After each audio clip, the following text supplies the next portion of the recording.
तो मुश्किल है। अब द्वापर युग तक वे सब संत प्रतीक्षा करें, द्वापर में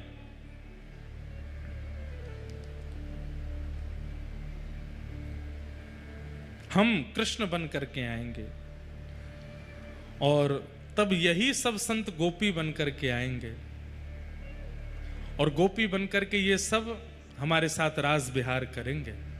इसलिए इनसे कहो प्रतीक्षा करें एक युग की। तो वही दंडक वन के संत सब प्रतीक्षा कर रहे हैं और प्रतीक्षा करके वही सब गोपी बन करके आए। हम जब खरगोन कथा करने के लिए आए तो पहले दूसरे दिन जब लोगों से मिले तो यहाँ कई सारी तादाद में हमको वैष्णव वृंदावन से जुड़े हुए मिले। वैसे तो लगभग सभी लोग वृंदावन से जुड़े हुए हैं, पर वृंदावन से जुड़े होने का मतलब हम कह रहे हैं कि वृंदावन के रसपक्ष से जुड़े हुए। और वृंदावन का श्री वेणु विनोद कुंज जो कि एक रसपक्ष है।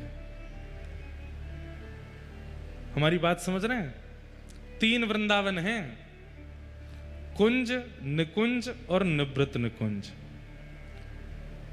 करोड़ों लोग आज वृंदावन जाते हैं पर उनको केवल कुंज वृंदावन का दर्शन होता है।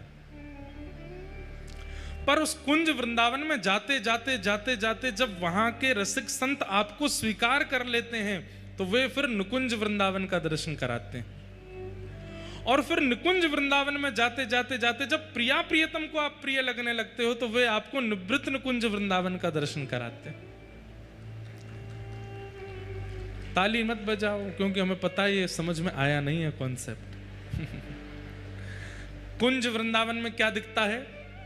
कुंज वृंदावन में बिहारी जी, राधा वल्लभ जी, राधा रमण जी, राधा मोहन जी, श्री राधा दामोदर जी आदि आदि सबके दर्शन होते हैं। पर इन सब के साथ लस्सी वाले, टिक्की वाले और मालपुआ वाले, पेड़ा वाले, रिक्शा वाले, तांगा वाले, इन सबके भी दर्शन होते हैं।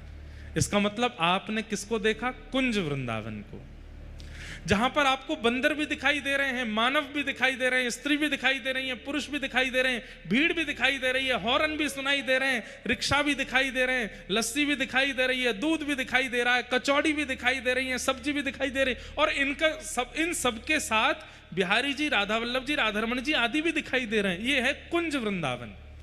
लेकिन जब निकुंज वृंदावन में जाओगे ना तो कोई नर दिखाई देगा, ना कोई नारी दिखाई देगी, ना कोई भीड़ दिखाई देगी, ना कोई बंदर दिखाई देगा, ना कहीं कचौड़ी दिखेगी, ना कहीं लस्सी दिखेगी, ना कहीं कुछ और दिखेगा।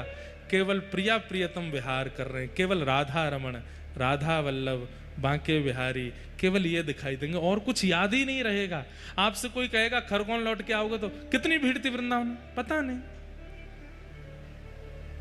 मंदिर में क्या हो रहा था? बोले पता नहीं, हमें तो केवल ठाकुर जी दिखे और कोई नहीं दिखा और याद ही नहीं है क्या था वहां पे, निकल गया दिमाग से। और जब निवृत्त निकुंज में जाओगे, लेकिन अब देखो, कुंज समझ गए, निकुंज समझ गए, पर निकुंज में जाने वाला भी वापस लौट के खरगोन आएगा, पर निवृत्त निकुंज में जो जाएगा लौट के नहीं आ पाएगा, फिर वो वहीं का ही रह जाएगा, वहीं हो जाएगा। ऐसे ही हमारे इधर देखो, यहां देखो, इतनी गहरी बात कर रहे हैं, इधर उधर नहीं।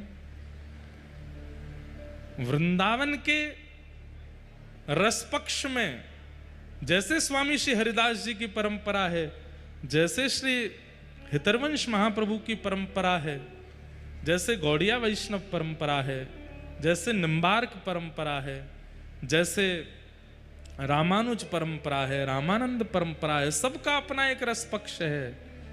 उन्हीं रसपक्षों में एक श्री वेणु विनोद कुंज और वहां के पूज्य महाराज जी, उनके कई अनुयायी हमको मिले, बहुत सारे बैठे हैं यहाँ पे।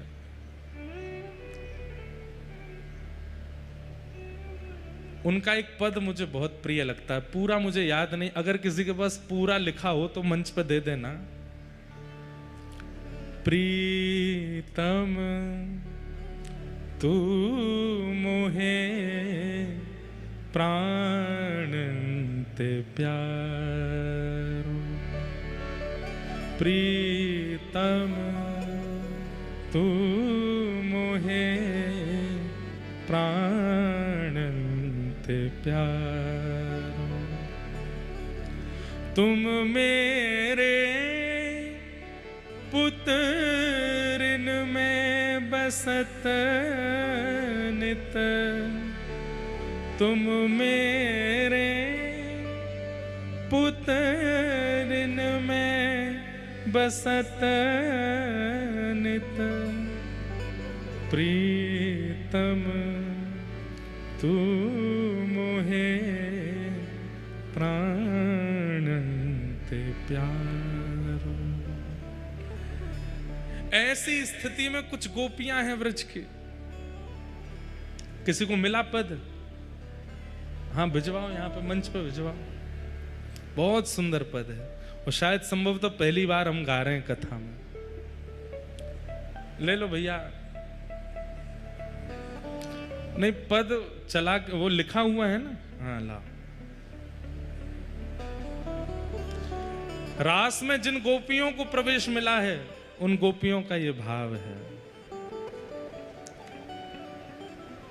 प्रीतम तू मोहे प्राणन ते प्यारो प्रीतम तू मोहे प्राणन ते प्यारो तुम मेरे पुत्रिन में बसत नित तुम मेरे पुत्रिन में बसत नित मैं तब अखियन तारो मैं तब अखियन तारो तू मोहे प्राणन ते प्यारो प्रीतम तू मोहे प्राणन ते प्यारो प्रीतम तू मोहे प्राणन ते प्यारो प्रीतम तू मोहे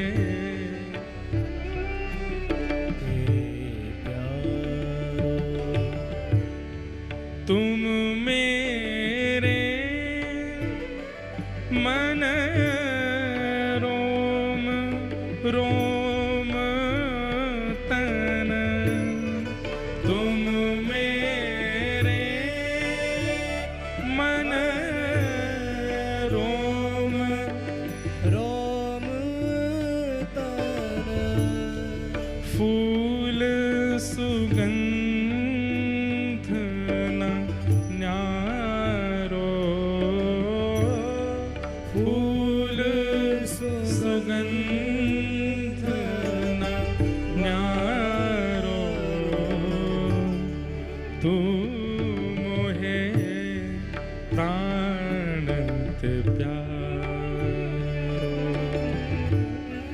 प्रीतम तू मोहे प्राणन ते प्यारो हे प्रीतम तू मोहे प्राणन ते तुम्हरे मैं बन माल कंठ की तुम्हारे में बन माल कंठ की तुमने नैन कचरा कारो, तुमने नैन कचरा कारो। हाँ मैं मुख चंद्र मैं हास्य चंद्रिका, मैं मुख चंद्र में हास्य चंद्रिका सिंधु लहरी नहीं न्यारो, सिंधु लहरी नहीं न्यारो। तू मोहे प्राणंत प्यारो, प्रीतम तू मोहे प्राण। इसमें अब ये ऐसा भाव है, इसमें सबका प्रवेश नहीं हो सकता। अब ये गोपी की मन की स्थिति है, वो ठाकुर जी के प्रति अपने प्रेम के शब्दों को पिरो रही है। और एक बात में कविता बन जाती हो, जहां शेरो शायरी बन जाती हो, और वो कविता वह शेरो शायरी समझ में आ जाती हो, तो समझ जाना कि वो संसारी बात कही गई है। लेकिन जहां प्रेम की बात कही जा रही हो, तो लगेगा कि समझ में आ रही है, लेकिन समझ में आएगी नहीं। वही तो प्रेम है। गोपियां प्रयास तो कर रही हैं अपने प्रेम को व्यक्त करने का, महाराज जी के शब्दों में वह प्रेम प्रकट हो रहा है, लेकिन वो सबके समझ में आने वाली बात नहीं है। और सबके समझ में आ गया तो ये प्रेम कैसा? उपमाएं ऐसी ऐसी दे रही हैं, वो सुनने के योग्य हैं। बस ठाकुर जी से प्रार्थना करना है इस भाव को सुन के कि ये भाव हमारे चित्त में प्रकट हो, ऐसा प्रेम हमारे चित्त में प्रकट हो। मैं तुम रे बन माल पुष्प मधि, मैं तुम रे बन माल पुष्प मधि, धागा होत न न्यारो, धागा होत अच्छा कितना सुंदर भाव है। पिछली पंक्ति में कह रहे हैं क्या, तुमरे में बनमाल कंठ की। तब किसी गोपी ने समझाया, अरे गोपी तू कहा कह रही है, तू श्री कृष्ण के कंठ की इतनी समीप की माला कैसे बन सकती है? हमारी इतनी योग्यता थोड़ी है कि हम उनके कंठ की इतनी समीप की माला बन जाएं, जो बार बार उनके कंठ का स्पर्श करे, बार बार उनके वक्ष का स्पर्श करे, उदर का स्पर्श करे। तब गोपी दूसरी पंक्ति में संशोधन करती है और अपनी स्थिति को और नीचा करती है। प्रेम में, प्रेम किसको कहते हैं? जहां सन्मुख भी नहीं खड़ा हुआ जाता, दूर ओट में रहा जाता है, छुप करके देखा जाता है प्रियतम को। मैं इतनी योग्य तो नहीं कि मैं सामने आ सकूं, मैं इनके कंठ से लग सकूं। तो फिर दूसरी पंक्ति में गोपी संशोधन कर रही है, मैं बनमाला नहीं हूं आपके कंठ की, तो क्या हूं? उसके बीच का धागा हूं। मैं तुम रे बन माल पुष्प मधि, मैं तुम रे बन माल पुष्प मधि, धागा होत न न्यारो, धागा होत न न्यारो।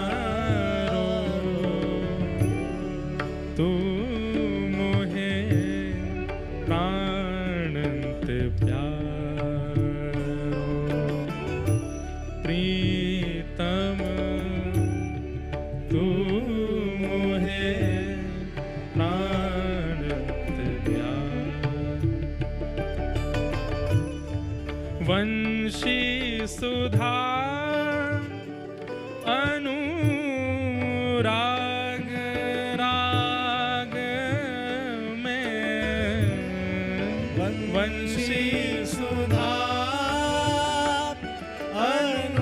अनुराग राग में वंशी सुधा अनुराग राग में वंशी सुधा अनुराग राग में पद्म गंध नहीं न्यारो पद्म गंध नहीं न्यारो तू मोहे प्राणंत प्रीतम तू मोहे प्राण से प्यार तुम रुचिकर श्याम तमाल तरुण तुम रुचिकर श्याम तमाल हाँ तुम रुचिकर श्याम तमाल तरुण तुम रुचिकर श्याम तमाल तरुण मैं बिलुलत बेल न न्यारो मैं बिलुलत बेल न न्यारो तू मोहे प्राणंत प्यार प्रीतम तू मोहे प्राणंत तब मुख सुख अरविंद सदन में तब मुख सुख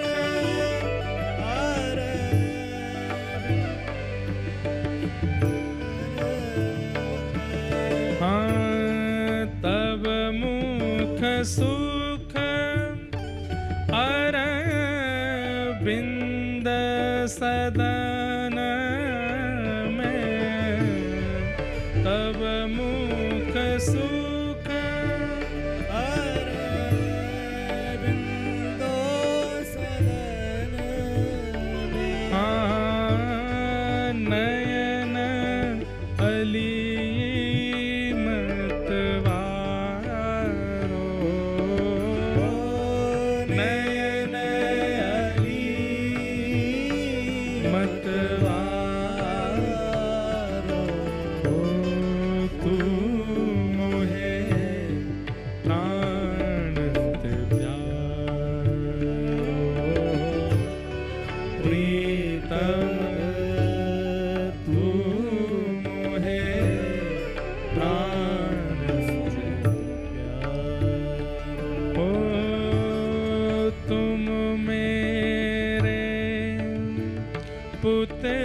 पुत्रिन में बसत हो तुम मेरे पुत्रिन में बसत हो हाँ तुम मेरे पुत्रिन में बसत हो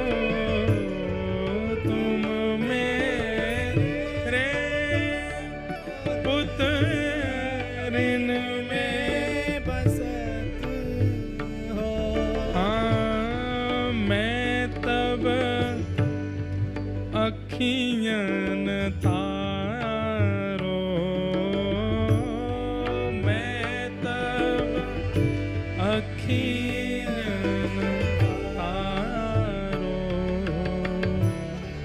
तू मोहे प्राणंत प्यारो प्रीतम तू मोहे प्राण से प्यारो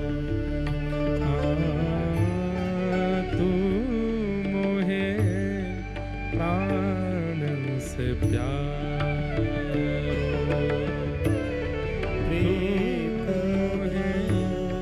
प्राण से प्यारो तू है प्राण से प्यारो तू है प्राण से प्यारो।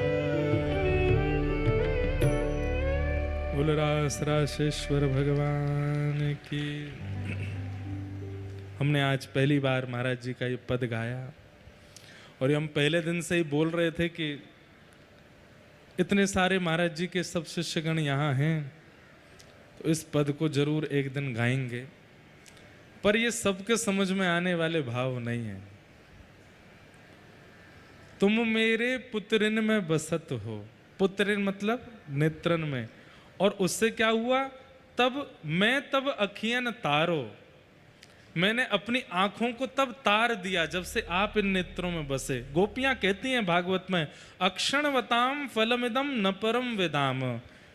इन आंखों से अगर आप देख सकते हो, बहुत ध्यान से सुनिएगा, आंखों को देखने की शक्ति अगर प्राप्त है और इन शक्ति से अगर आपने पूरे विश्व को देखा लेकिन विश्वंभर श्री कृष्ण को नहीं देखा तो आंख पाकर के भी आपने कुछ नहीं देखा। अगर उनको नहीं देखा तो हमने बेड़ा घाट देख लिया, नर्मदा जी देख ली, ऊंचे ऊंचे पहाड़ देख लिए, सतपुड़ा के जंगल देख लिए, शेर देख लिए, टाइगर देख लिए, स्विट्जरलैंड देख लिया, अमेरिका देख लिया, लंदन देख लिया, ऑस्ट्रेलिया देख लिया, लेकिन इस पूरे विश्व का कर्णधार श्री कृष्ण सचल रूप से अगर आंखों से नहीं देखे तो गोपियां कहती हैं आपने नेत्रों को पाकर के उन नेत्रों से जो देखना चाहिए वो नहीं देखा है।